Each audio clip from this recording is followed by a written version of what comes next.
So we have a new devastating story about Donald Trump's shadiness.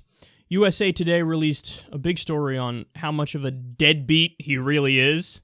They say hundreds of workers and contractors have accused Donald Trump of not paying his bills over the years. There are hundreds of liens, judgments, and at least 60 lawsuits against Trump and his businesses, alleging that he has not fully paid workers for their labor, and in some instances refused to pay commissions for his own lawyers and real estate brokers. Since 2005, Trump's businesses have also racked up 24 violations of the Fair Labor Standards Act for not paying employees minimum wage or overtime pay.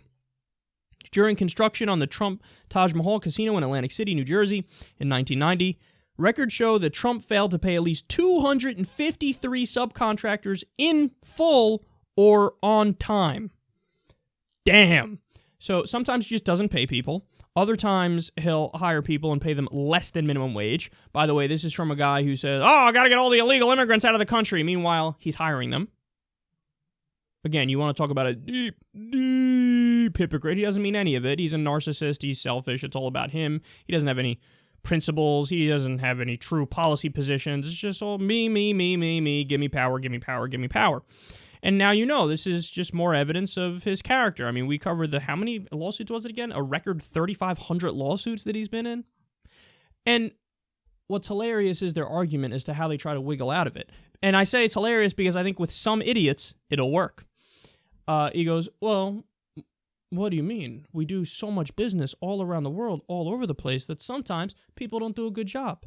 And you know what? When they don't do a good job, we don't pay them. When they don't do a good job, it's their fault. It's on them.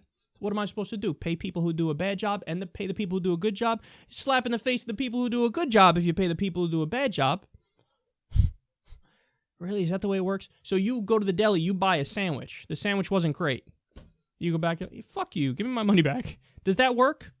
Did you eat the sandwich? Yes.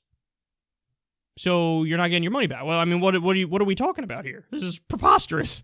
But he used that argument. I bet you it'll work with many of his followers. They'll be like, what do you mean? They did a bad job. Of course. Now, by the way, that's not even true. Obviously, that's just a way to wiggle out of it and not accept responsibility and take accountability for what's been done. Because they go on to explain in the article, there's one guy who did $400,000 worth of work for him. Trump stiffed him on his last $83,000 that he owed him. Later on, Trump, when talking casually to somebody in the media, he had mentioned that, he would love to do work with this guy again. He does fantastic work. He does tremendous work. Okay, now hold on. You just said that when you don't pay people, it's on principle because, they did a bad job.